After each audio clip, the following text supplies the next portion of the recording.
Ya.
Nani min hal persoalan berbagai Muhammad Syarif dia je. Muhammad Syarif gagi bakal nunjuk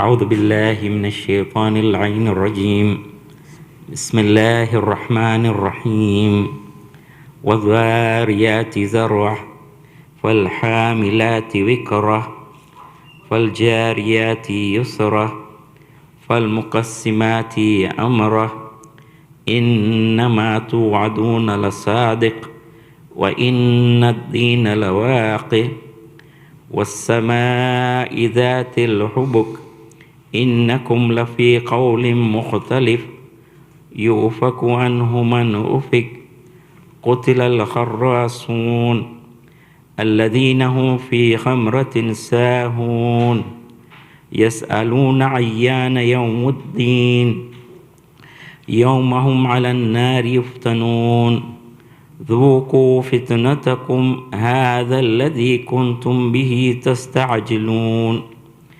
إن المتقين في جنات وعيون آخذين ما آتاهم ربهم إنهم كانوا قبل ذلك محسنين كانوا قليلا من الليل ما يحجعون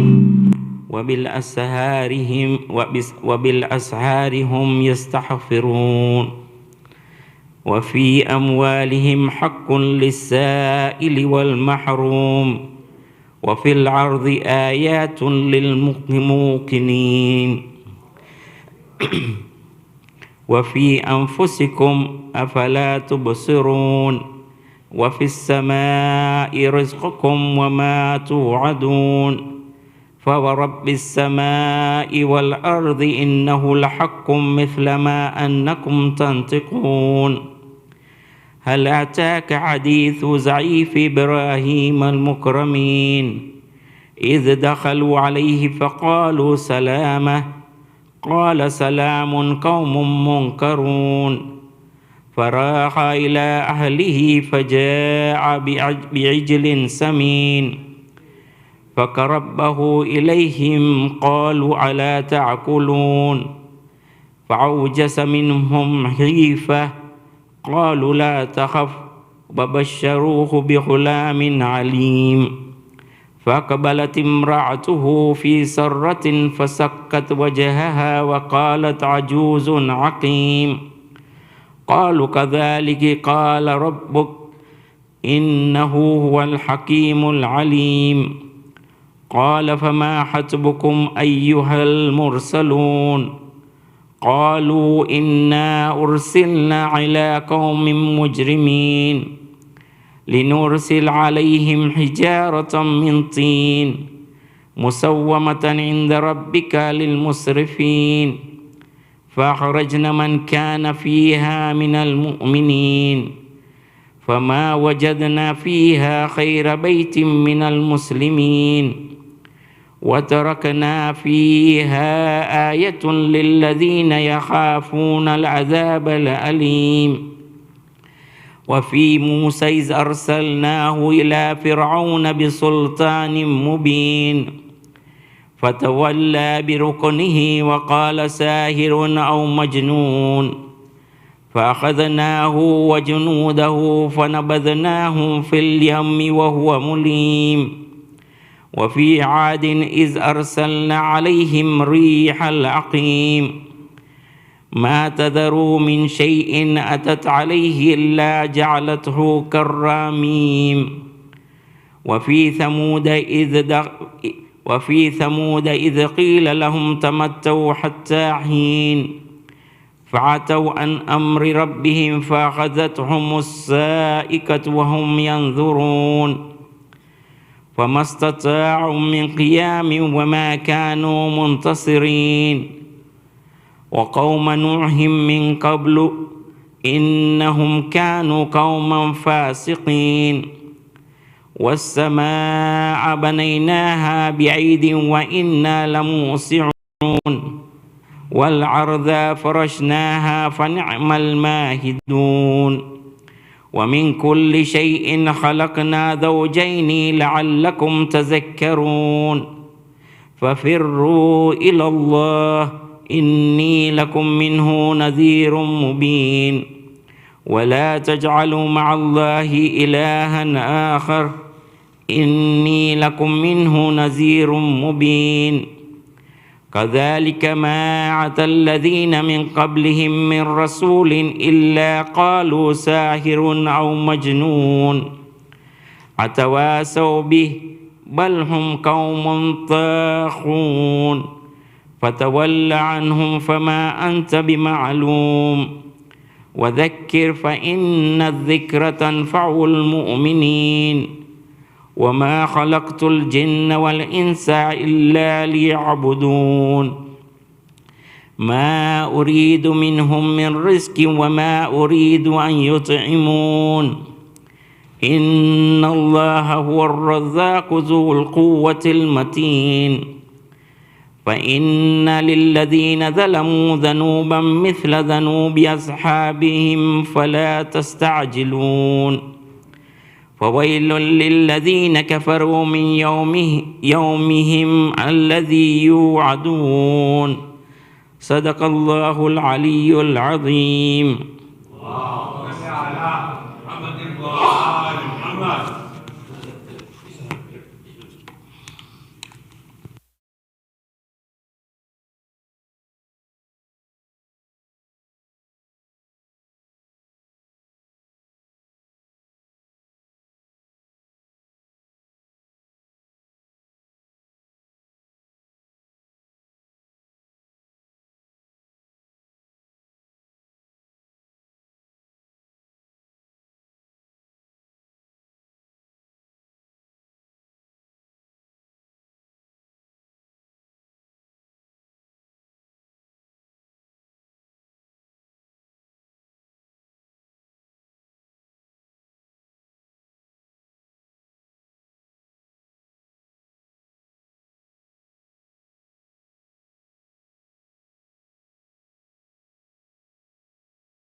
إن الله وملائكته يصلون على النبي يا أيها الذين آمنوا صلوا عليه وسلموا تسليما.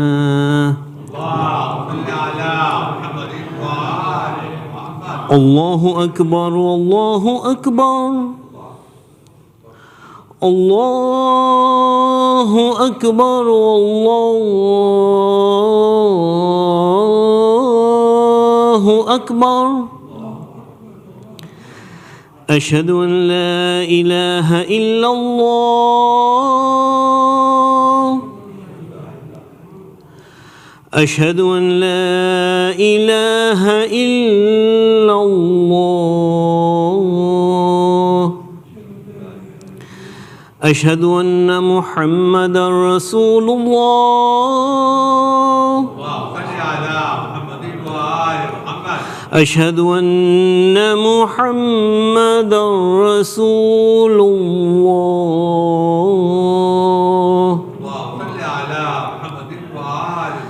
أشهد أن عليا ولي الله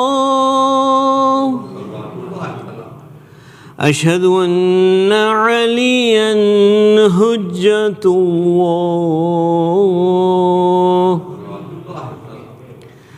هيا على الصلاة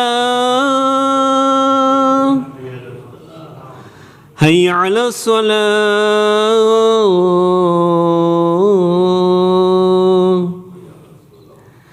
هيا على الفلاح هيا على الفلاح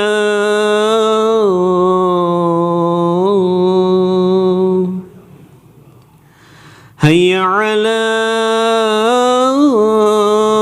خير العمل هيا على خير العمل.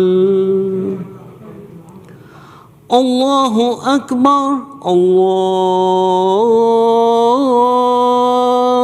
أكبر.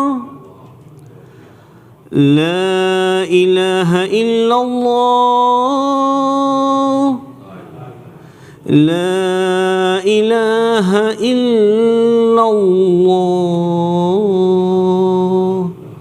اللهم صل على محمد.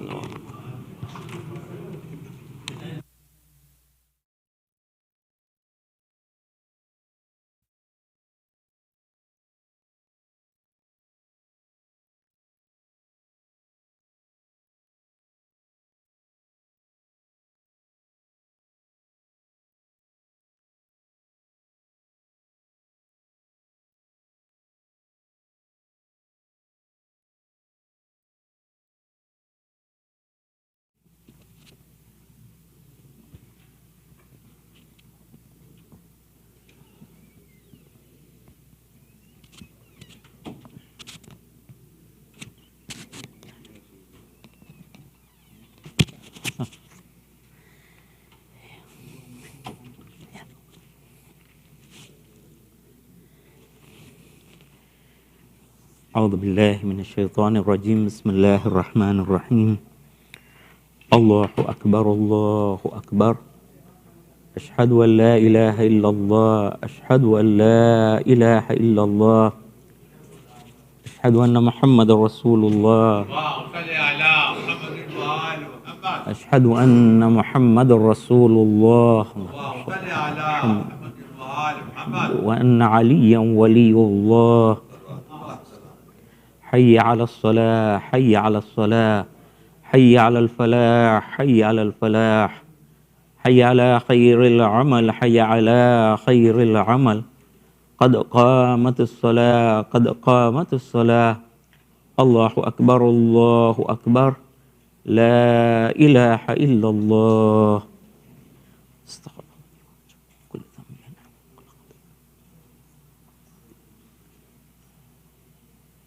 الله أكبر.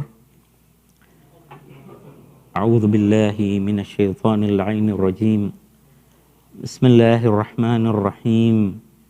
الحمد لله رب العالمين الرحمن الرحيم مالك يوم الدين إياك نعبد وإياك نستعين اهدنا الصراط المستقيم صراط الذين أنعمت عليهم غير المغضوب عليهم ولا الضالين.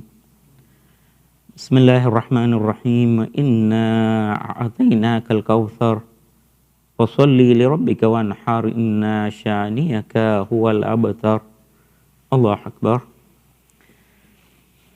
سبحان ربي العظيم وبحمد ربي صل على محمد وآل محمد. سمع الله لمن حمد. الله أكبر. سبحان الله سبحان الله سبحان الله. الله أكبر. استغفر الله ربي وأتوب إليه. الله أكبر. سبحان ربي الأعلى وبحمد ربي صل على محمد وآل محمد. الله أكبر. اللهم بحولك قوتك قوم وأعقد.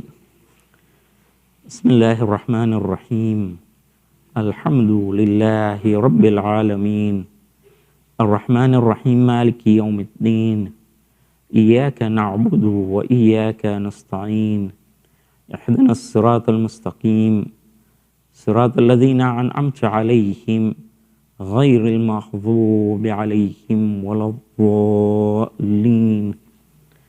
بسم الله الرحمن الرحيم. قل هو الله أحد الله الصمد لم يلد ولم يولد ولم يكن له كفوا أحد كذلك الله ربي.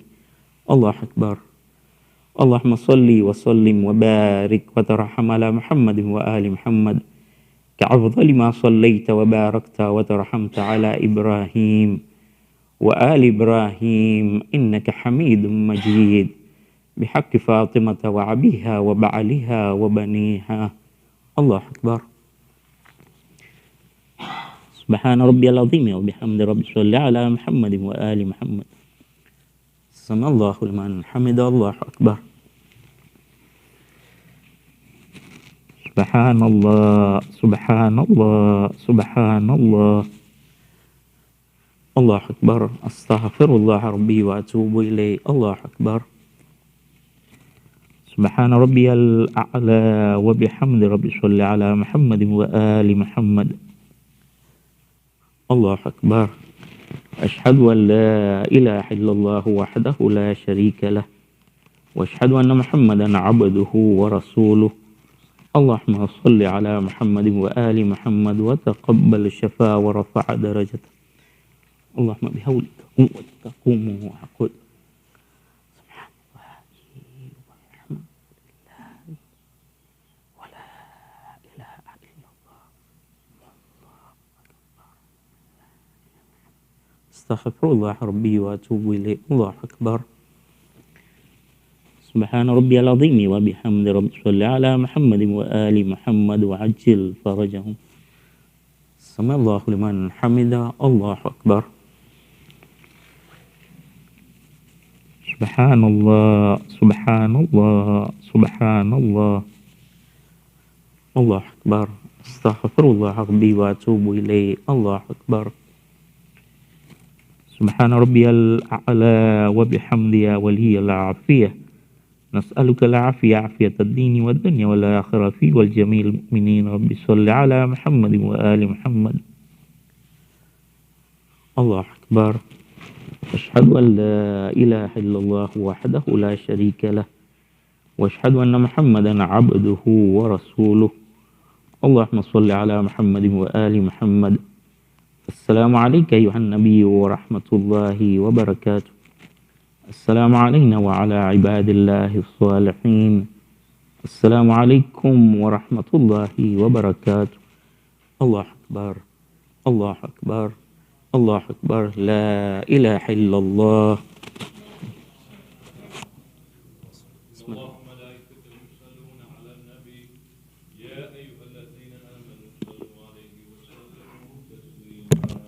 اللهم صل على محمد وآل محمد.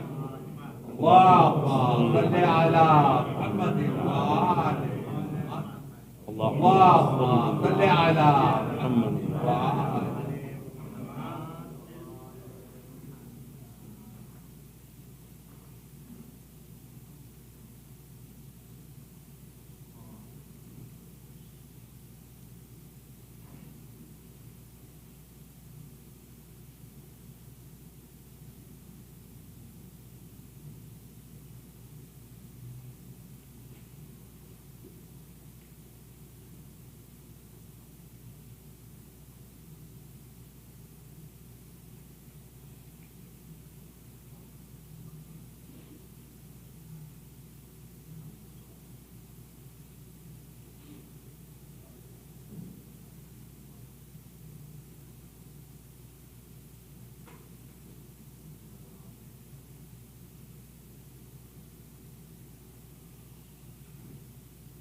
بسم الله الرحمن الرحيم اللهم صل على محمد وآل محمد اللهم إني أسألك موجبات رحمتك وعزائم مغفرتك والنجاة من النار من كل بلية والفوز بالجنة والرضوان في دار السلام وجوار نبيك محمد عليه وآله السلام اللهم ما بنا من نعمة فمنك لا إله إلا أنت أستغفرك وأتوب إليك اللهم صل على محمد وآل محمد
أعوذ بالله من الشيطان الرجيم بسم الله الرحمن الرحيم الله أكبر الله أكبر أشهد أن لا إله إلا الله أشهد أن لا إله إلا الله أشهد أن محمد رسول الله. صل على محمد وآل محمد. أشهد أن محمد رسول الله. صل على محمد وآل محمد. وأن عليا ولي الله. حي على الصلاة حي على الصلاة حي على الفلاح حي على الفلاح حي على خير العمل حي على خير العمل. قد قامت الصلاة قد قامت الصلاة. الله أكبر الله أكبر لا إله إلا الله. استغفر الله.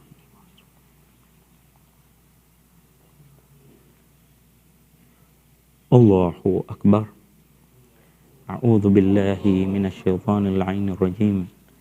بسم الله الرحمن الرحيم.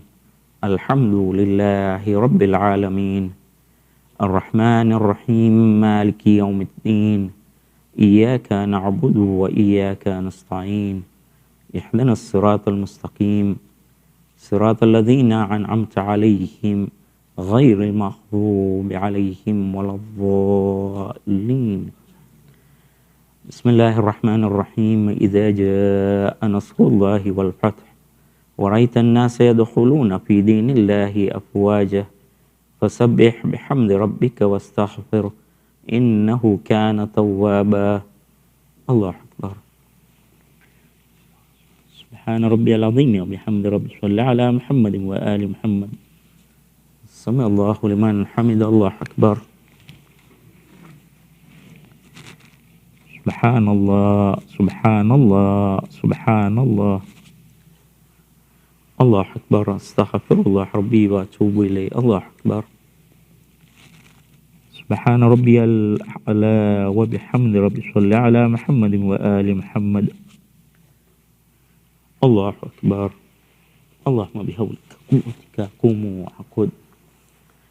بسم الله الرحمن الرحيم. الحمد لله رب العالمين الرحمن الرحيم مالك يوم الدين إياك نعبد وإياك نستعين اهدنا الصراط المستقيم صراط الذين أنعمت عليهم غير المغضوب عليهم ولا الضالين.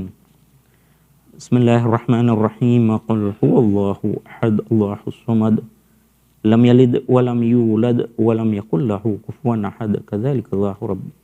الله أكبر. اللهم صل وسلم وبارك وترحم على محمد وآل محمد كأفضل ما صليت وباركت وترحمت على إبراهيم وآل إبراهيم إنك حميد مجيد. ربنا آتنا من لدنك رحمة وهيئ لنا من أمرنا رشدا. اللهم صل على محمد وآل محمد. الله أكبر. سبحان ربي العظيم وبحمد ربي. صل على محمد وآل محمد. سمع الله لمن حمد. الله أكبر. سبحان الله سبحان الله سبحان الله. الله أكبر. أستغفر الله ربي وأتوب إليه. الله أكبر. سبحان ربي الأعلى وبحمد ربي. صل على محمد وآل محمد. الله أكبر.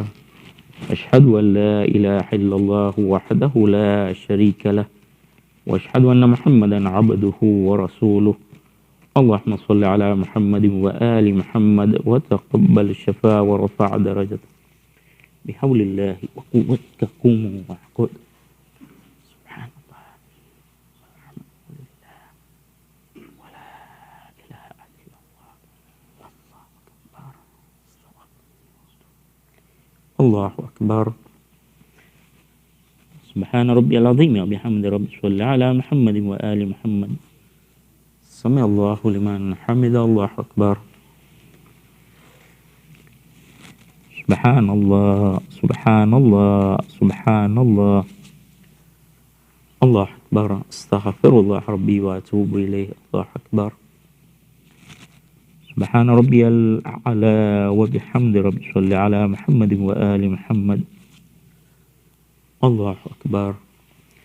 اللهم بحولك قوتك قوم وعقد. سبحان الله والحمد لله ولا إله إلا الله والله أكبر.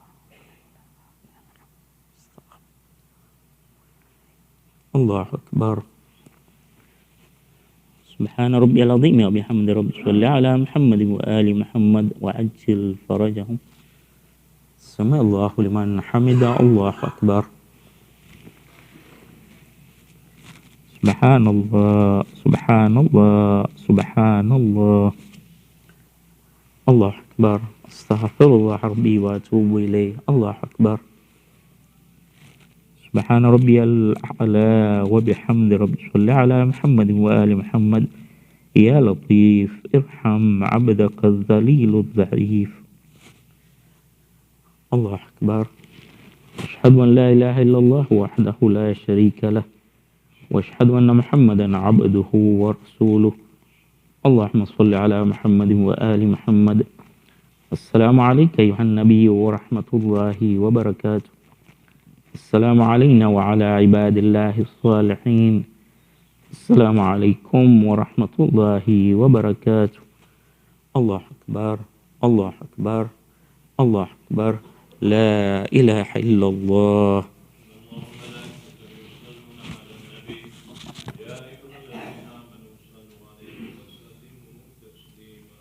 اللهم صل على محمد وآل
بر محمد و آل محمد صلوات.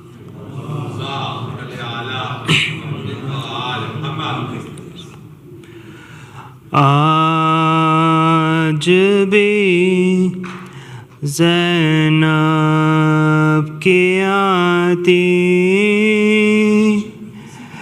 ہے صدا بائی حسین.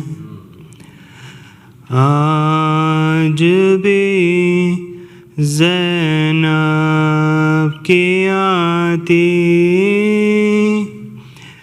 ہے صدا بائی حسین.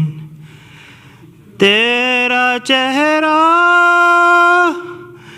تیری آنکھیں بھول کب پائی حسین. آج بھی زینب کی آتی ہے صدا بائی حسین. اور چلتے ناکے سے گرایا خود کو جلتی ریت پر. چلتے ناکے سے گرایا خود کو جلتی ریت پر. گھٹنیوں کے بل میں تیری لاش تک آئی حسین. اور بس میں گھبرائی تھی خنجر تجھ پہ چلتا دیکھ کر. بس میں گھبرائی تھی خنجر تجھ پہ چلتا دیکھ کر. پھر کسی مشکل میں گر کر میں نہ گھبرائی حسین. اور کون تھا جو مرنے والوں میں نہیں تھا خوبروں. اور کون تھا جو مرنے والوں میں نہیں تھا خوبروں.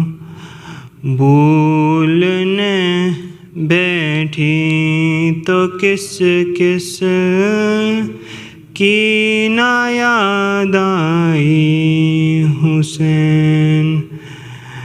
بے رہے تھے آنکھ سے آنسو تیری رخصت کے وقت. بے رہے تھے آنکھ سے آنسو تیری رخصت کے وقت. پھر کوئی آنسو نہ ٹپکا آنکھ پھٹرائی حسین. اور ہاتھ میں کوزے لیے سب آسمان تکتے رہے. اور ہاتھ میں کوزے لیے سب آسمان تکتے رہے. ابر نے ایک بوند پانی کی نہ برسائی حسین. آج بھی زینب کی آتی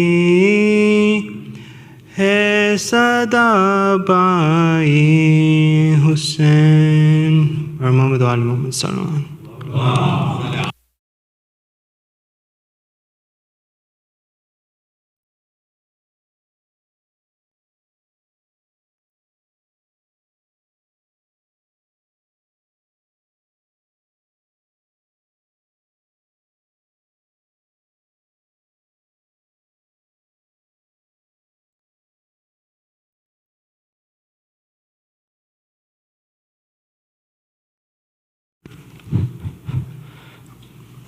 Malim Muhammad Raza, respected elders, sisters and brothers in Iman, Assalamu alaikum wa rahmatullahi wa barakatuh.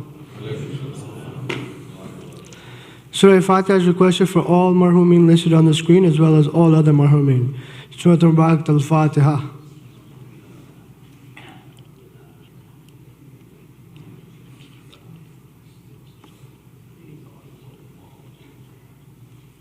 Dua Shafai Maris is requested for all those in need here and elsewhere, as well as those listed on the screen. Let us recite together.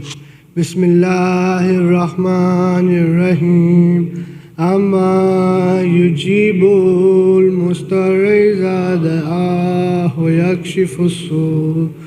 Amma yujibul da'ahu yakshifu su.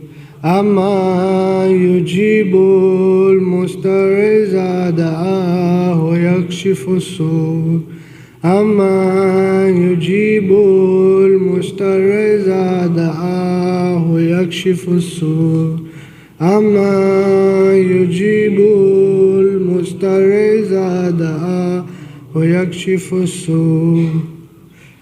I would now like to call up Malim Jan Muhammad to come forward and recite tonight's Majlis. Bar Muhammad wa Ali Muhammad, Salawat.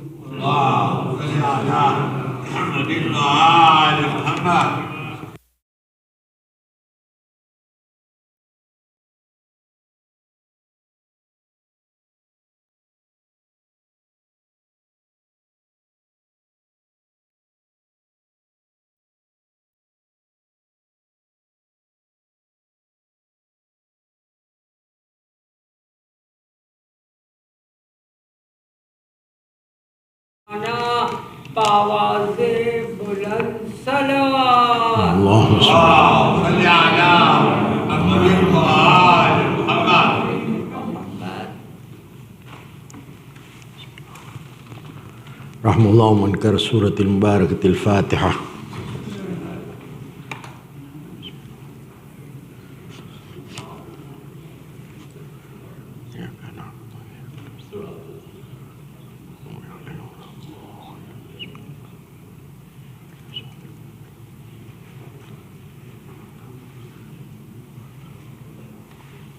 أعوذ بالله من الشيطان الرجيم. بسم الله الرحمن الرحيم. الحمد لله الذي لا يبلغ مدحته القائلون ولا يحصي نعماه العادون ولا يؤدي حقه المجتهدون الذي لا يدركه بعد الحمم ولا يناله غوص الفتن الذي ليس لصفته حد محدود ولا نعت موجود ولا وقت معدود ولا عجل ممدود فطر الخلائق بقدرته ونشر الرياح برحمته ووتد بالصخور ميدان أرضه والصلاة والسلام على أشرف الأنبياء والمرسلين خاتم النبيين محمد صلى الله عليه وآله وسلم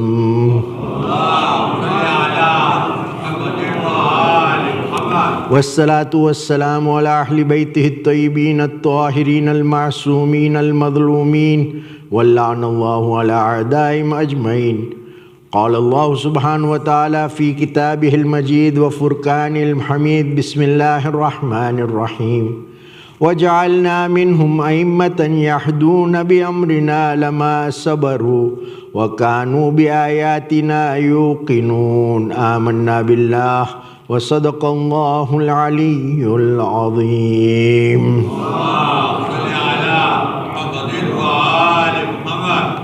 السلام عليكم ورحمة الله وبركاته.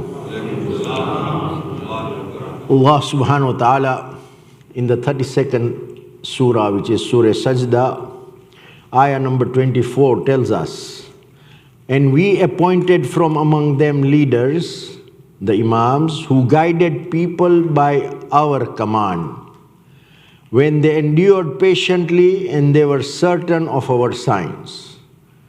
Alhamdulillah, Allah has granted us today yet another opportunity to get together and commemorate one of the Imams of the Ahlul Bayt, Imam Muhammad At-Taqi Al-Jawad, salawatullahi wa salamu alayhi.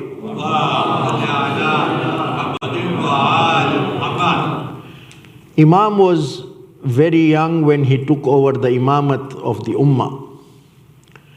However, before we go into the life of the Imam, let us first try and look at certain principles of the imamat itself that we have in our doctrines. We need to discuss the basic mission of the Imam. First and foremost, the base principle is that the Imams did not come with any new religion, nor did they preach anything new. What they did was to show us how to implement and practice the deen that was brought by Rasulullah Muhammad Mustafa sallallahu alayhi wa alihi wa sallam. And they guided us towards that religion and how to implement it in various times and in various situations. We know for a certain fact that Islam was completed at the time of Ghadir, after Ghadir was declared before Rasulullah departed from this world, and that Allah gave us an opportunity, an ample opportunity of a golden period of 313 years. The 63 years of Rasulullah's life, and thereafter 250 years where at least one of the Imams was present in the Ummah between 11 Hijrah and 260 Hijrah, when our Imam of our time, Imam Sahib al-Asri wa Zaman, salawatullah wa salamu alayhi, went into Ghaibat-e Sugra for the next 69 years. The total 313 years was such that at least one Ma'asum was present amongst us. Now, when we look at imamat, these are divine leaders, as we say. What does it mean? It means that they are appointed divinely by Allah subhanahu wa ta'ala. They are not those who are elected or selected or whatever means we say inheritance or whatever other options are. These are directly appointed by Allah subhanahu wa ta'ala. And that is His right, because it is His hujjah that He appoints. We have no right absolutely to select or elect a hujjah of Allah subhanahu wa ta'ala. And this is something very important. And He tells us, and in this particular ayah, He gives us two major signs of who an Imam is. And He tells us the two qualities that are required. One is certainty, the yaqeen in the communications of Allah subhanahu wa ta'ala. And secondly is patience and perseverance, which is sabr, in implementing and doing the job of Allah subhanahu wa ta'ala. The Imam has to be certain in the mission that he is implementing.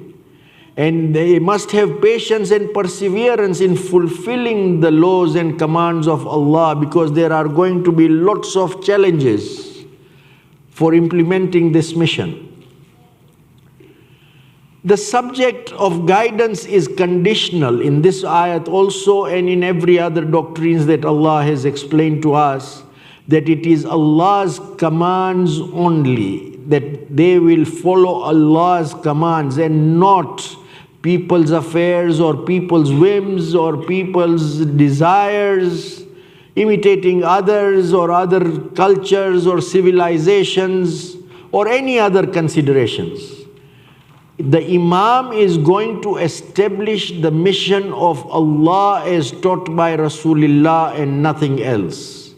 And we can see that these Imams guide people towards Allah's path, and thus will always face difficulties. When Allah's path is being brought forward, there is always difficulties. We can see it in our times. It has been seen in the last 14 centuries and will also be there. But the Imam is there to establish Allah's command on the earth.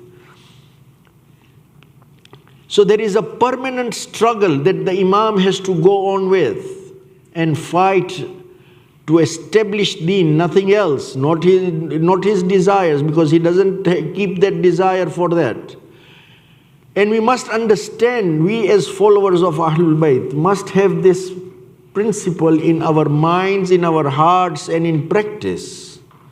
And that is that we as an individual, as a family, as a community have to get into the fold of Islam and obey Allah subhanahu wa ta'ala the way it is taught by the Ahlul Bayt. Not that we bring Islam into us and make it our whimsical ways of doing things. Oh, today I like it to do it this way, so I will do it this way. Tomorrow I desire this way, so it goes the other way. No, it does not happen like that. We have to enter the fold of Islam, inshallah. Now the Quran has described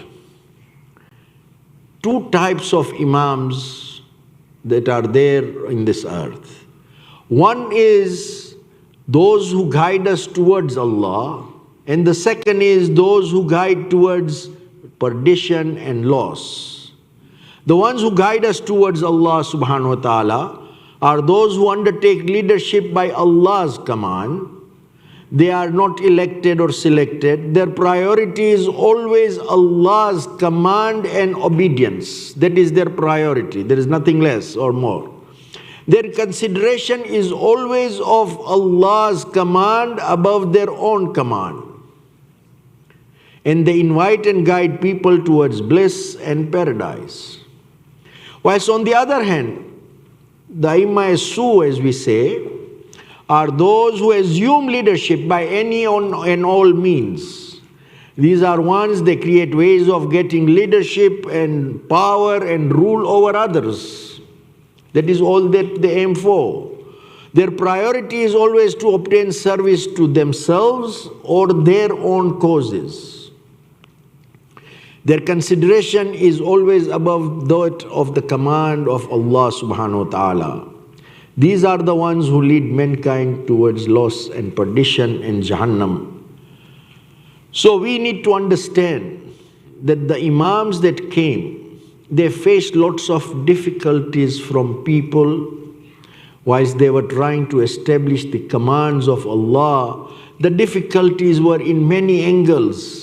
Slanders, profanities. There were people who were taking pride and joy in making some of the things, in causing evil to the Imams and causing pain to the Imams and the Ahlul Bayt alayhimus salam.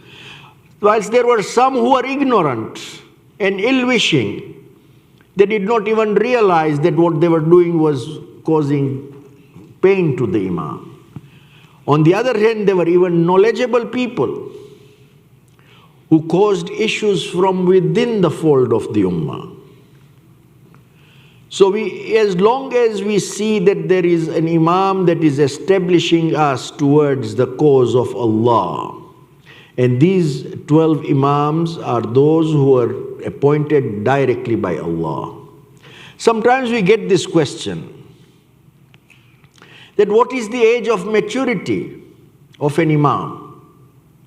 And these are waswasas sometimes planted by the shaitan, and sometimes these are brought from outside as well and from within the Ummah as well. That what is the age? How can I follow an Imam? At what age is an Imam an Imam?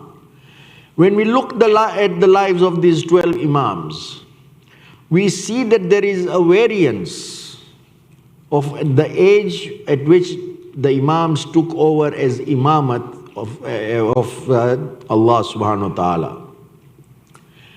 8 Imams, 5 of which took responsibility of Imamat in their 30s, whilst the 4th and the 11th Imam were in their 20s.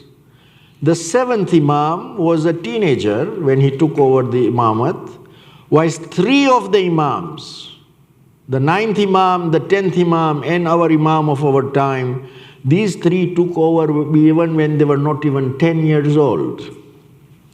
This is all unique and system of Allah subhanahu wa ta'ala. And in all uniqueness, it is only Abu Abdullah al-Hussein salawatullahi wa salamu alayhi who took Imamat at the age of 46. He was the eldest or oldest when he took over the Imamat. So there is no set pattern. Allah does what He wills, and He will appoint the Imam the way He wants and whomever He wants.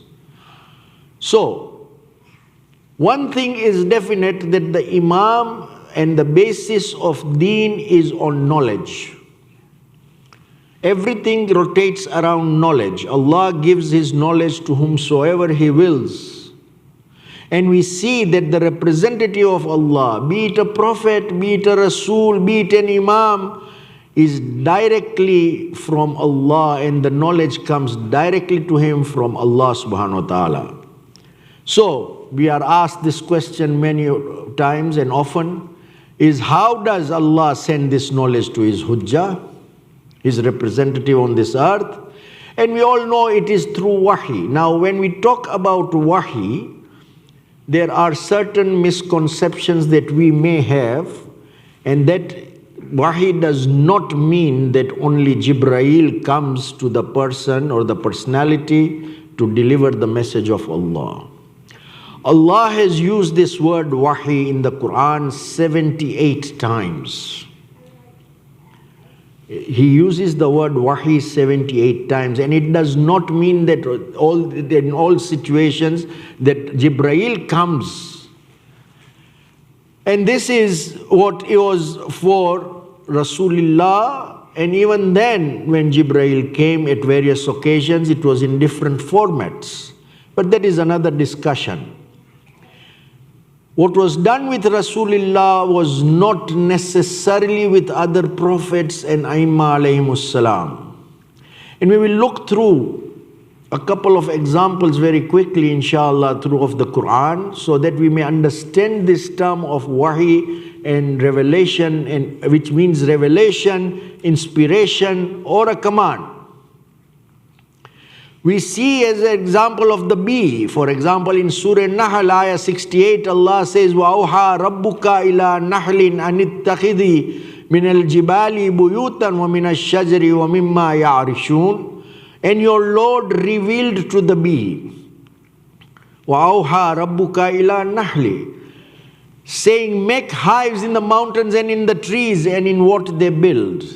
This does not mean that Jibreel came to the bee to tell him what is the system of making honey. It means Allah inspired and made a system that He created for the bee in how to live its life and how to make honey, which is a shifa for mankind. Another example is the mother of Nabi Musa. She was, and we all know that there were no women who were given the responsibility of nubuwat or risalat or imamat. And we see Allah tells us in Surah Qasas, وَأَوْحَيْنَا إِلَىٰ أُمِّ مُوسَى أَنْ أَرْضِهِ فَإِذَا خِفْتِ عَلَيْهِ فَأَلْقِيهِ فِي الْيَمِّ وَلَا تَخَافِي وَلَا تَحْزَنِي إِنَّا رَادُّهُ إِلَيْكَ وَجَاعِلُهُ مِنَ الْمُرْسَلِينَ. And we revealed to the mother of Musa, saying, give him the sak, that is Nabi Musa. Then when you fear for him, cast him into the river and do not fear nor grieve.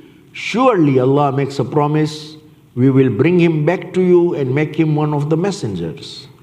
Now here we understand this, that Nabi Musa was told by Allah Himself to feed Nabi Musa, who was just born, and then put him in a box and put him in the river. And Allah promises him that promises her, do not fear nor grieve, because we will return him back to you. Now, does this make the mother of Nabi Musa a prophet or a Nabi or a Rasul? No, it does not.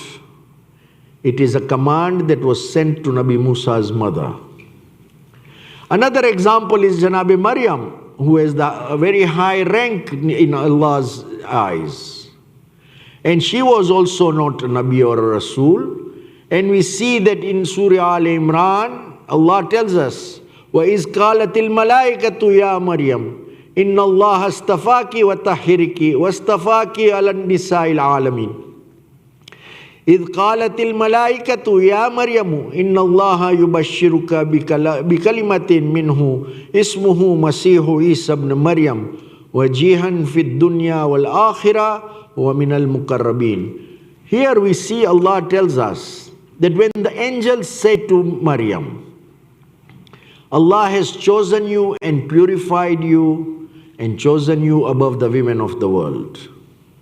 On the other hand, the second ayah says, when the angels said to Maryam, surely Allah gives you the good news of a word from Him, whose name is Masiha Isa, son of Maryam, worthy of regard in this world and the hereafter, and of those who are made near. Now when we see this, that means the Malaika were talking to Janabe Maryam. And that is why one of the titles of Janabe Maryam is Muhadditha, which is also the title of Janabe Fatimatu Zahra, salawatullahi wa salamu alayha.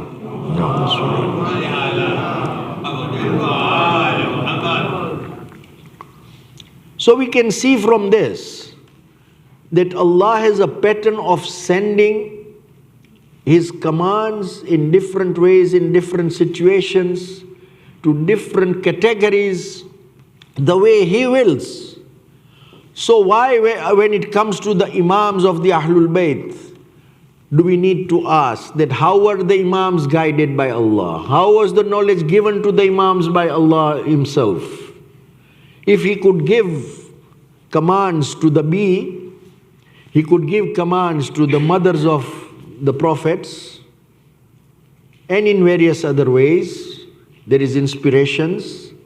Why would He, or what prevented Him, or why would we even ask this question that how the Imams got their knowledge directly from Allah?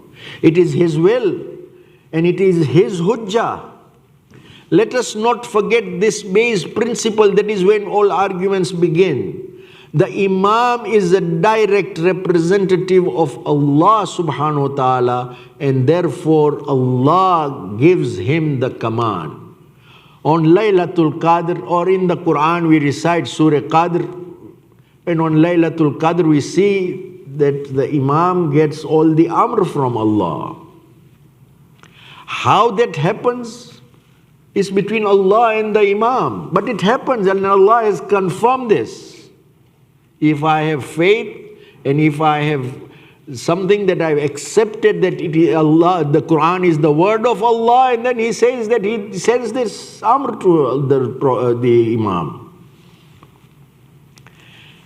Furthermore, when we look at the knowledge of the Imam, there is an event in the life of Imam Muhammad At-Taqi al-Jawad, salawatullahi wa salamu alayhi. There was a person by the name of Faraj al-Ruqji, who was not a Shia of the Imam or the Ahlul Bayt alayhimus salam, who has narrated this incident. And he says one day he was walking along the banks of river Dajla, which is the Tigris, in Baghdad, and he met the Imam.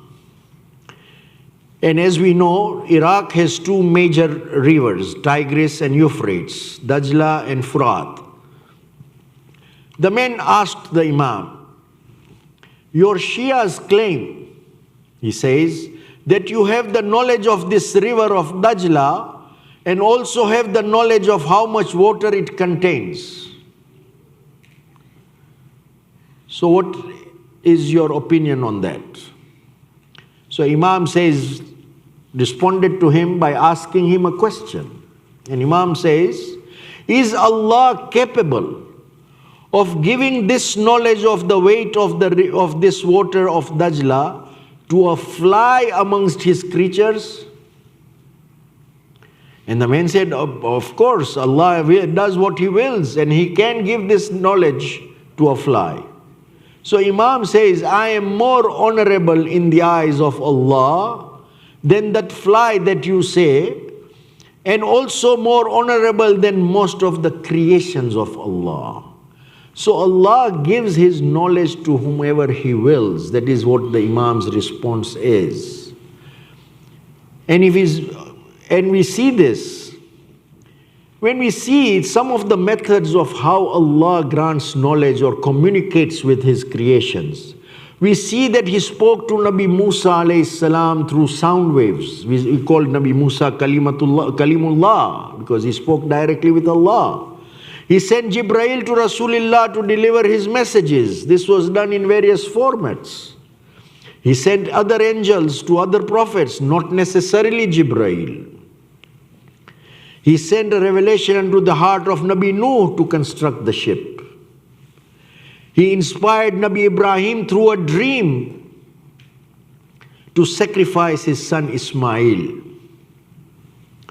He inspired animals and insects with certain instincts. He inspired mothers of prophets and many more. There are many ways that he communicates with whom he wills. So there should be no doubt about this. Now turning to the Imam Jawad alayhi salam, we see that there is some very interesting events in his very short life.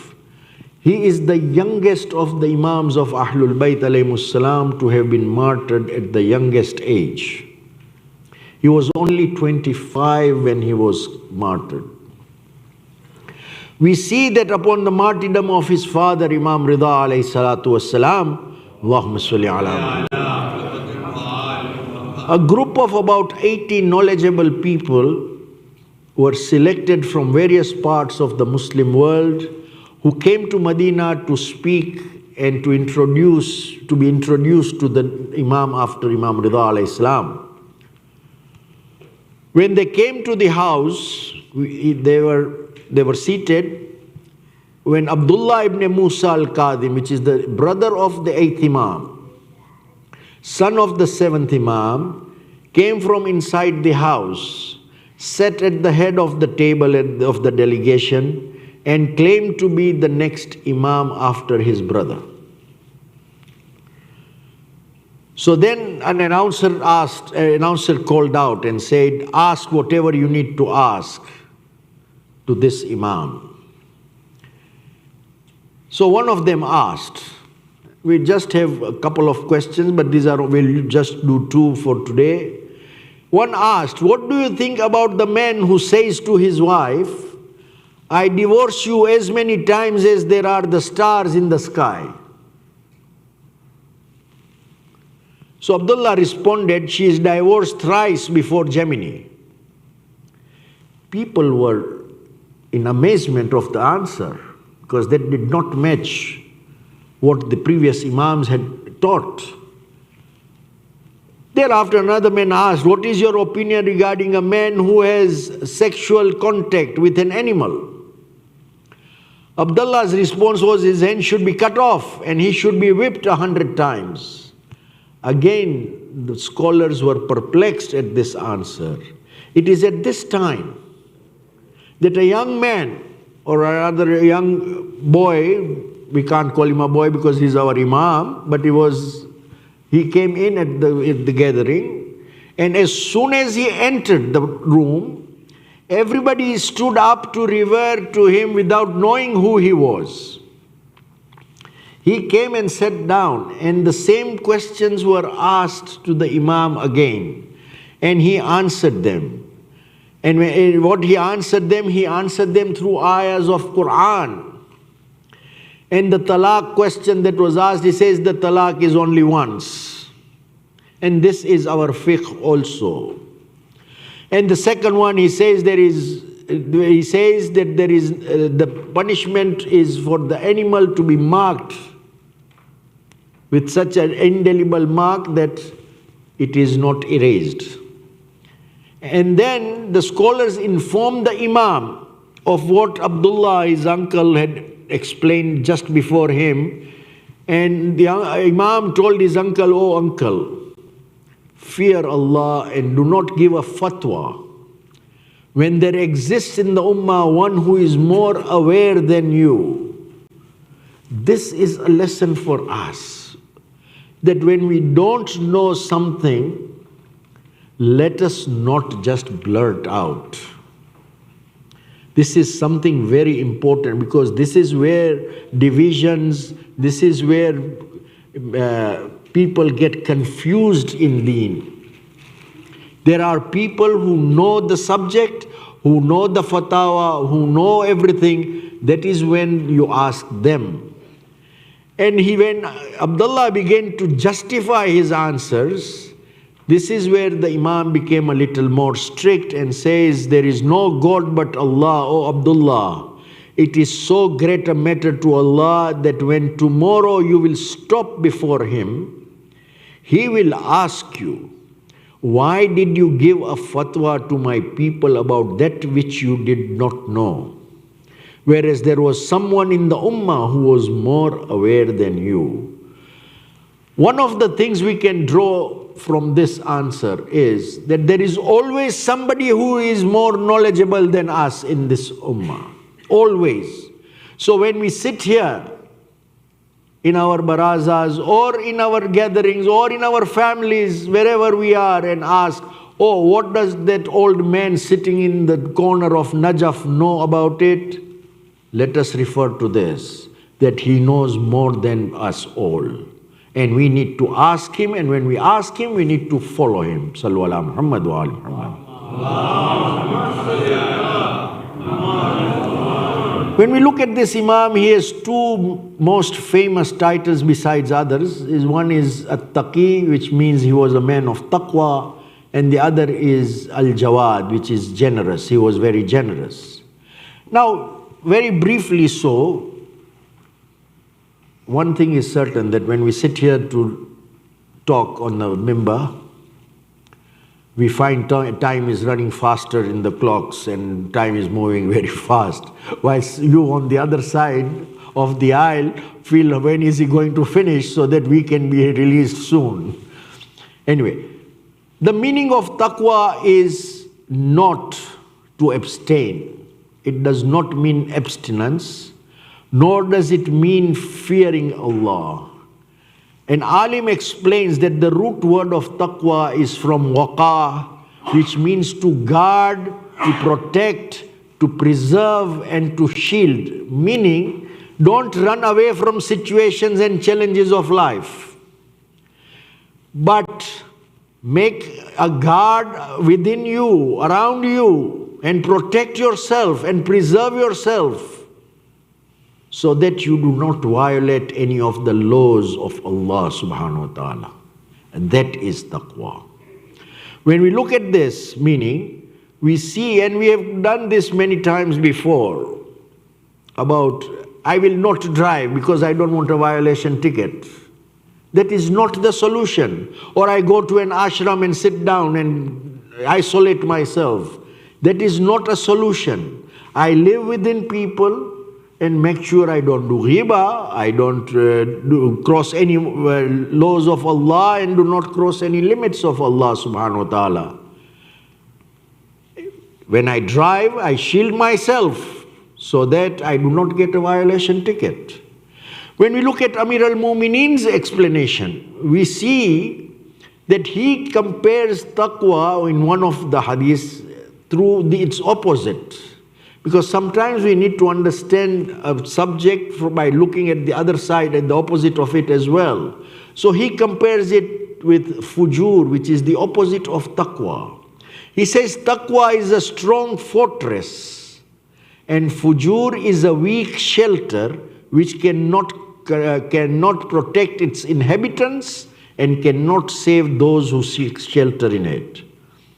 So this means that taqwa is a very strong fort, whilst fujur, which means moving beyond the limits of Allah, there is a shelter that will blow away and cannot protect us. And then he says, if you acquire taqwa, today it will be a protection for you and a shield for you in this world, and tomorrow it will become a path for you to Jannah. In this, he uses the words hirs and junnah, protection, which is hirs, and junnah means shield. So we need to understand this, that we don't have to isolate ourselves, but we need to insulate ourselves so that we do not cross any limits. Sallu ala Muhammad wa ali Muhammad. A quick comment at this point is we have to be very careful about fujur. Fujur has different levels. There are many levels in fujur, which is going the opposite of taqwa and going beyond the limits of Allah to the limits of behayai, as we say in our language. There is one thing that we commit a sin in isolation. Then there is bragging about it. I come and say, I did this sin. You see that? That is another level of fujur. Another level is doing it publicly when I don't care about anybody, whatever anyone wants to say.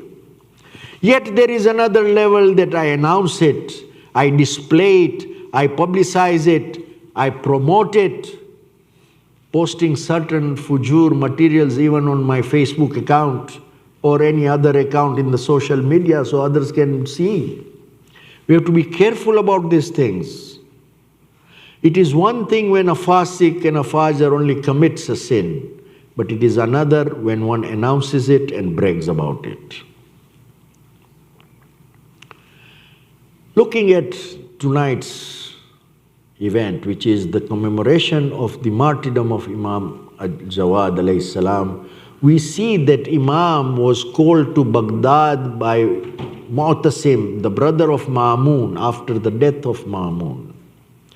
Because Mu'tasim was a foolish person. History records him as an illiterate person who did not know how to read or write also, and that he was a foolish man, that he gave the reins of power and the reins of important positions in his government to the Turks who were from the mother's tribe.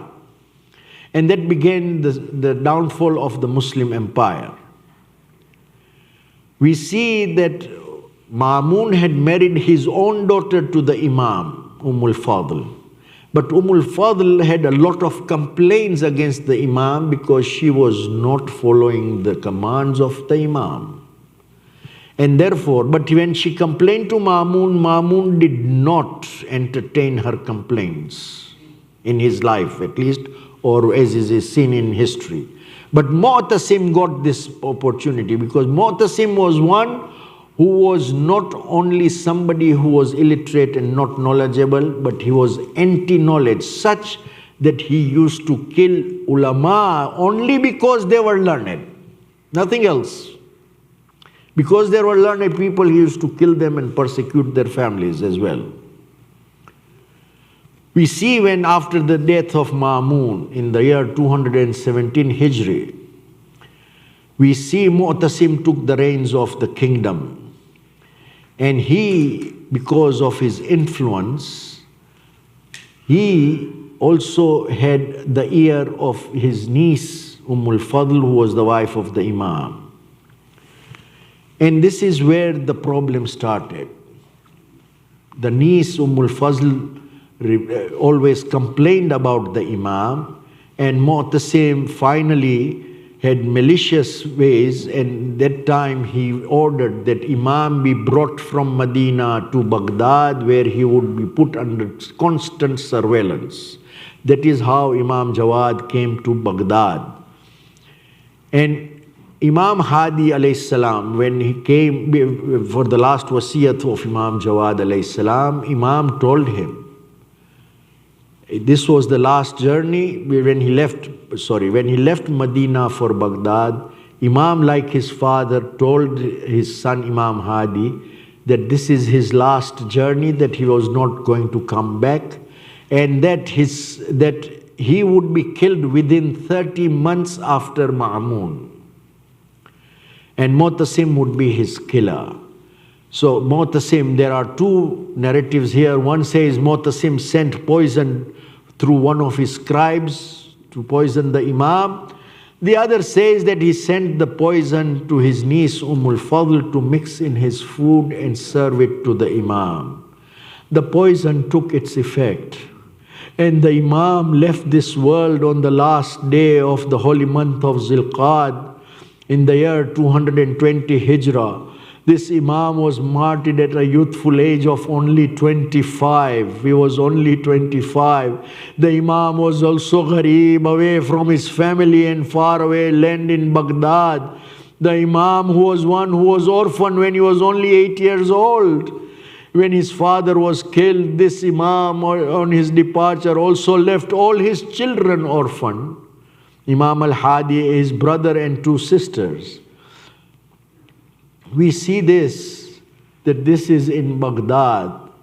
But ya Imam, we come to you and we mourn your Shahadat. Yes, you are Gharib. Yes, you are Madloom. But ya Imam, we would like to tell you that there was this grandfather of yours on the plains of Karbala. Whenever we mourn you, we remember him and we remember his youthful son Aliun al-Akbar. We see that at their time came on the day of Ashura, when all the Ansar and the Ashab were martyred.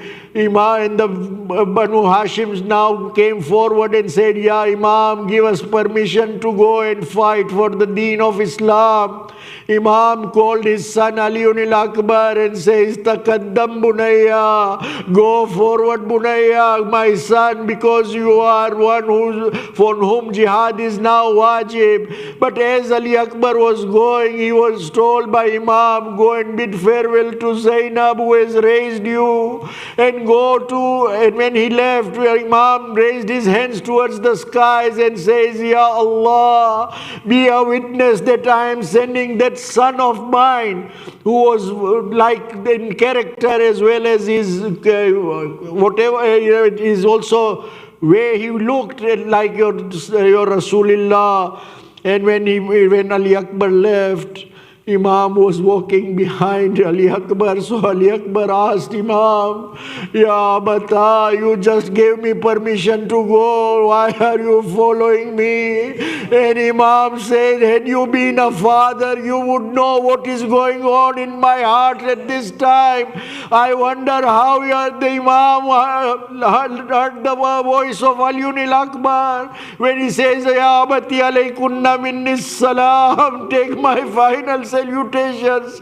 And we see that when Hussein went to the body of Ali Akbar, I don't know how he must have brought the body of Ali Akbar to this. Ala lanatullahi ala al-qawmi al-zalimin wa sayalamu alladhina zalamu ayya min kalbin yankalibun.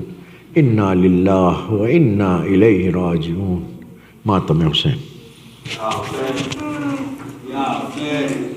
Ya Hussein, Ya Hussein, Ya Hussein, Ya Hussein, Ya Hussein, Ya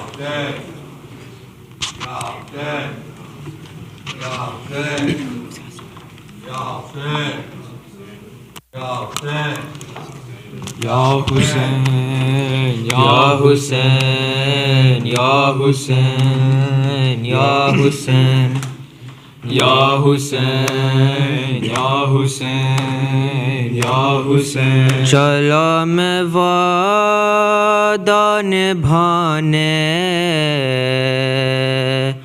चला मैं वादा निभाने, सलाम माँ के मज़ार, सलाम नाना के रोज़े, सलाम माँ के मज़ार, सलाम नाना के रोज़े, सलाम माँ के मज़ार, सलाम नाना के रोज़े, सलाम माँ के मज़ार, सलाम नाना के रोज़े, सलाम माँ के मज़ार। मैं तेरा दीन बचाऊंगा ऐ मेरे नाना, मैं अपना खून बहाऊंगा ऐ मेरे नाना।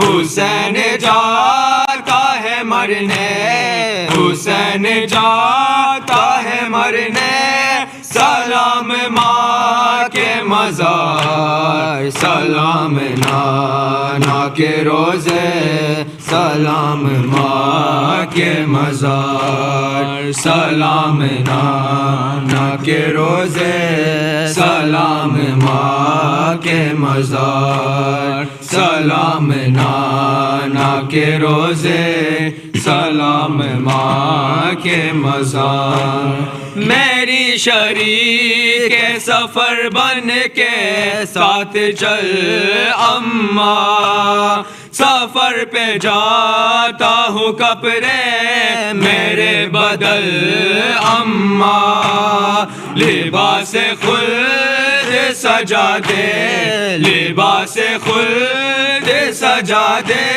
بدن پہ پھر ایک بار سلام نانا کے روزے سلام ماں کے مزار سلام نانا کے روزے سلام ماں کے مزار سلام نانا کے روزے سلام ماں کے مزار سلام نانا کے روزے سلام ماں کے مزار دعا کرو کوئی سر بیردہ نہ ہو اماں نماز شوق شہادت قضا نہ ہو اماں نہ آئے میرے چمن پہ نہ آئے میرے چمن پہ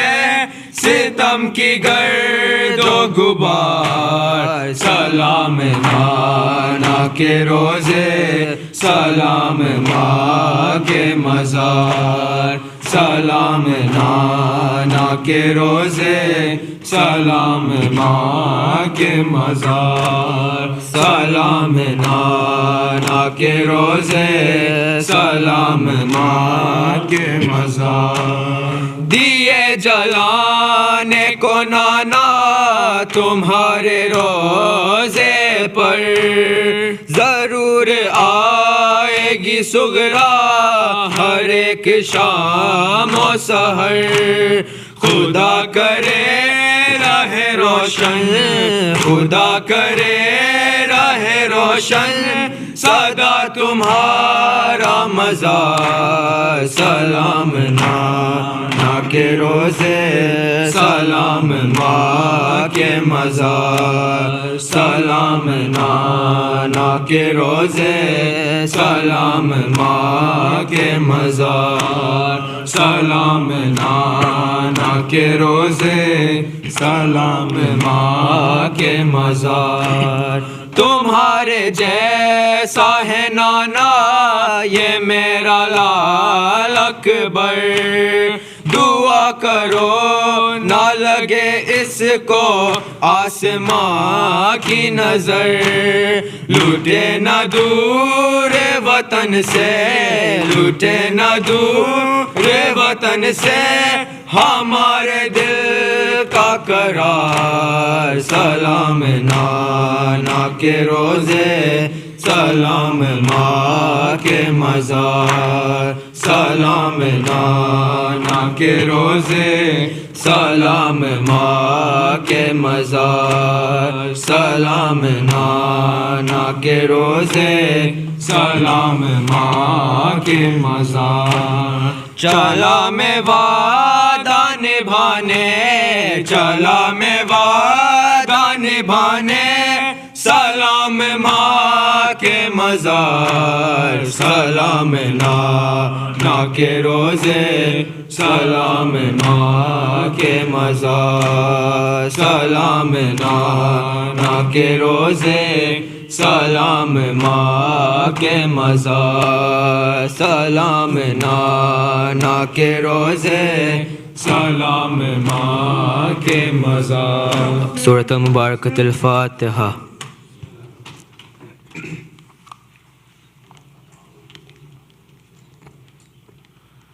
بسم الله الرحمن الرحيم السلام عليك يا رسول الله السلام عليك يا علي أمير المؤمنين السلام عليك يا فاطمة الزهراء سيدة نساء العالمين السلام عليك يا أبا محمد الحسن السلام عليك يا أبا عبد الله الحسين وعلى 9 المعصومين من ذريتك وبنيك علي السجاد ومحمد الباقر وجعفر الصادق وموسى الكاظم وعلي الرضا ومحمد التقي الجواد وعلي النقي والحسن العسكري والحجة ابن الحسن. السلام عليك يا مولانا يا صاحب العصر والزمان وخليفة الرحمن وشريك القرآن وكعبة الإيمان وإمامنا وإمام الإنس والجان. السلام عليكم ورحمة الله وبركاته. بسم الله الرحمن الرحيم. اللهم كن لوليك الحجة ابن الحسن صلواتك عليه في هذه الساعة وفي كل الساعة وليا وحافظا وقائدا ودليلا وعينا حتى تسقنه أرضك طوعا وتمتعه فيها طويلا